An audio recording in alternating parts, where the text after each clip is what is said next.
Hello viewers, আসসালামু আলাইকুম। নতুন আরেকটি ভিডিওতে আপনাদের সবাইকে স্বাগতম। আমাদের আজকের ভিডিওটি হলো খাঁচায় কবুতর পালন পদ্ধতি। কিভাবে আপনারা সঠিক নিয়মে খাঁচায় কবুতর পালন করবেন সেই সম্পর্কে আজকে আমরা এই ভিডিওতে আলোচনা করব। ভিডিও শুরু করার আগে আপনাদের কাছে ছোট্ট একটা রিকোয়েস্ট থাকবে, যারা আমাদের চ্যানেলে নতুন আছেন চ্যানেলটা সাবস্ক্রাইব করে দিয়ে আমাদের পাশেই থাকবেন। তো চলুন আমাদের আজকের ভিডিও শুরু করা যাক। খাঁচায় সাধারণত ফেন্সি কবুতর, গিরিবাজ কবুতর পালন করা হয়। আপনারা চাইলে খাঁচায় দেশি কবুতরও পালন করতে পারেন, কিন্তু দেশি কবুতরটা ছেড়ে পালন করাই ভালো। খাঁচায় কবুতর পালন করার জন্য সর্বপ্রথম খাঁচা ক্রয় করতে হবে। খাঁচা কী সাইজের খাঁচা আপনারা কিনবেন? যদি আপনারা দেশি কবুতর বা গিরিবাজ কবুতর পালন করেন তাহলে অবশ্যই, আর যদি আপনারা ফেন্সি কবুতর পালন করেন সেক্ষেত্রে আপনারা 24x24 খাঁচা ক্রয় করবেন।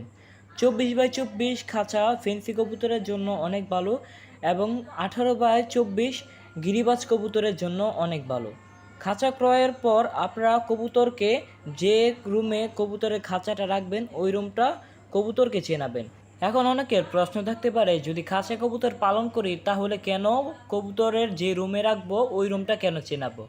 কারণ আপনি খাঁচায় কবুতর পালন করবেন ঠিকই, কিন্তু মাঝে মধ্যে খাঁচা থেকে কবুতর ছাড়তে হবে।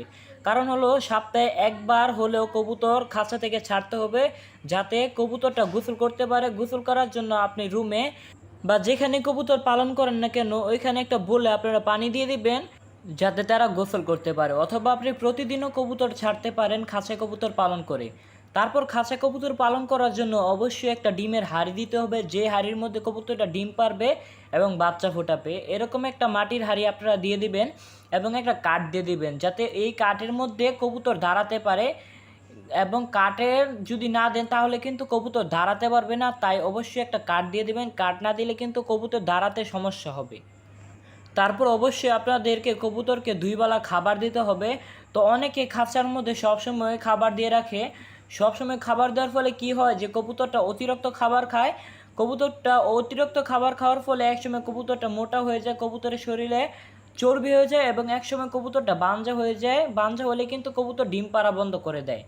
তাই অবশ্যই আপনারা 2 বেলা খাবার দিবেন। সকালে খাবার দিবেন, আপনারা খাবারের পাত্রতে সকালবেলা খাবার দিবেন। খাবার দেওয়ার পর খাবার খাওয়া শেষ হলে পাত্রটা সরিয়ে নেবেন এবং একটা পানির পাত্র দিবেন, যে পাত্রতে পানি দিয়ে রাখবেন, এবং পানি খাওয়া শেষ হলে পানির পাত্রটাও সরিয়ে রাখবেন বা পানির পাত্রটা রেখেও দিতে পারেন। যখন কবুতরের বাচ্চা ফুটবে তখন অবশ্যই কবুতরকে সরিষা এবং পুষ্টিকর খাবার খাওয়াবেন। যদি পুষ্টিকর খাবার না খাওয়ান তাহলে কিন্তু কবুতরের বাচ্চা ভালো হবে না। ছেড়ে যখন কবুতর পালন করা হয় তখন কিন্তু কবুতর নিজেই খাবার সংগ্রহ করে, যার ফলে কবুতরের বাচ্চা কিন্তু ভালো হয়। কিন্তু এখানে কিন্তু কবুতর বাইরে বের হতে পারে না। তাই অবশ্যই কবুতরকে পুষ্টিকর খাবার দিতে হবে, যাতে কবুতর তার বাচ্চাকে খাওয়ায়। কবুতর ডিম দেওয়ার আগে অবশ্যই কবুতরকে গ্রিড খাওয়াতে হবে, পাশাপাশি কবুতরকে ডিমের খোসাও খাওয়াতে হবে।